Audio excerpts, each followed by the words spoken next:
नमस्कार लाडक्या बहिणींनो, आज आहे तारीख 31 मे 2026 आणि अतिशय मोठी आणि एक धक्कादायक अपडेट म्हणता येईल ती समोर आलेली आहे। राज्यात लाखो महिलांसाठी आता महत्त्वाचा निर्णय सरकारने घेतलेला असून आता या योजनेमध्ये मोठा बदल झाल्याची माहिती समोर येत आहे। ओके, म्हणून शेवटपर्यंत हा व्हिडिओ तुम्ही नक्की पहा। आता जी पहिली अपडेट आहे त्याबद्दल जर सांगायचं झालं तर 80 लाख महिलांची नावे का कमी करण्यात आली।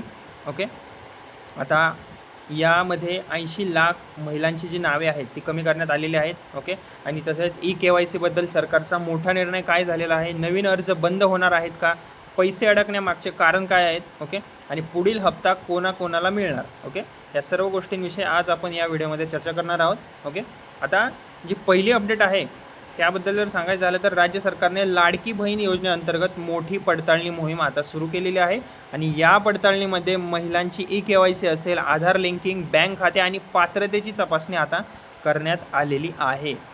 ओके, आणि या तपासणीनंतर झालं काय, तब्बल 80 लाख महिलांची नावे आता योजनेतून कमी करण्यात आल्याची माहिती आता समोर आलेली आहे। पूर्वी या योजनेत किती जण होते, 2.48 कोटी महिला लाभार्थी होत्या, मात्र आता ही संख्या आता काय झाली आहे, कमी होऊन जवळपास 1.68 कोटींवर आलेली आहे।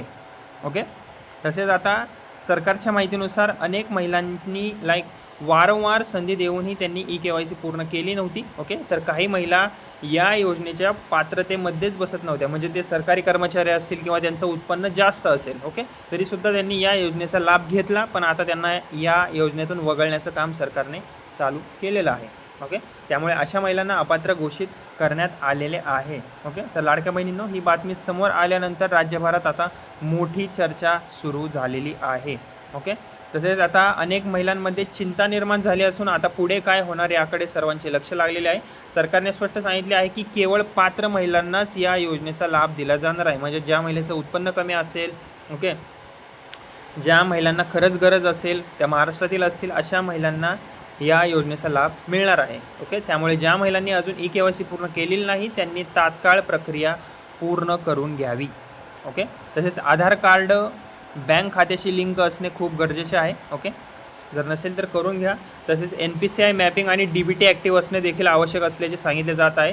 ओके, तरी आणखी एक मोठी अपडेट म्हणजे की सध्या नवीन अर्ज प्रक्रिया थांबवण्यात आल्याची माहिती समोर आलेली आहे, म्हणजेच नवीन लाभार्थ्यांना आता थोडा वेळ, काही काळ प्रतीक्षा करावी लागू शकते। ओके, सरकारकडून पुढील निर्णय येईपर्यंत नवीन नोंदणीबाबत स्पष्ट माहिती देण्यात आलेली नाही आहे। दरम्यान विरोधकांनी या मुद्द्यावर सरकारवर जोरदार टीका आता सुरू केलेली आहे। ओके, खासदार सुप्रिया सुळे यांनी महिलांचा विश्वासघात झाल्याचा आरोप सरकारवर केलेला आहे, तर सरकारकडून सांगण्यात येत आहे की हा निर्णय फक्त पारदर्शकता आणि योग्य लाभार्थ्यांपर्यंत फक्त योजना पोहोचवण्यासाठी घेतलेला आहे।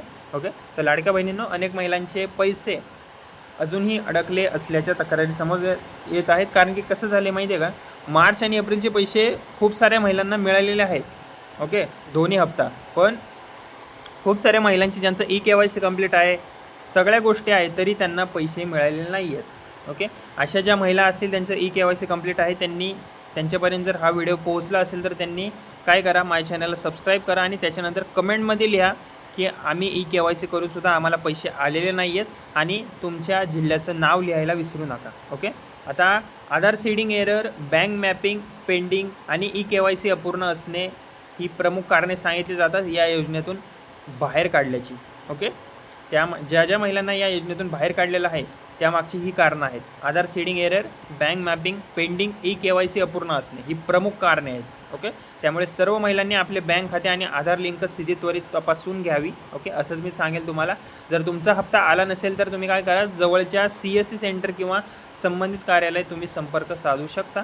ओके, तर सरकारकडून पुढील हप्ता लवकरच जमा होण्याची शक्यता व्यक्त केली जात आहे। कुठला हप्ता, मेचा, जूनच्या 2 तारखेपासून यायला सुरुवात होईल याची अपडेट। ओके, त्यामुळे चॅनलला माझे सबस्क्राईब करा, त्यामुळे पात्र महिलांनी सर्व कागदपत्रे अपडेट ठेवावीत, एवढंच मी सांगेल। तर बहिणींनो, आजची मोठी अपडेट तुम्हाला कशी वाटली ते मला कमेंटमध्ये नक्की सांगा तुम्ही, आणि व्हिडिओ आवडला असेल तर व्हिडिओला प्लीज लाईक करा, शेअर करा, आणि अशाच सरकारी योजना आणि महाराष्ट्रातील ताज्या अपडेटसाठी माझे बडी नावाचं चॅनल आहे त्याला सबस्क्राईब करायला विसरू नका। धन्यवाद।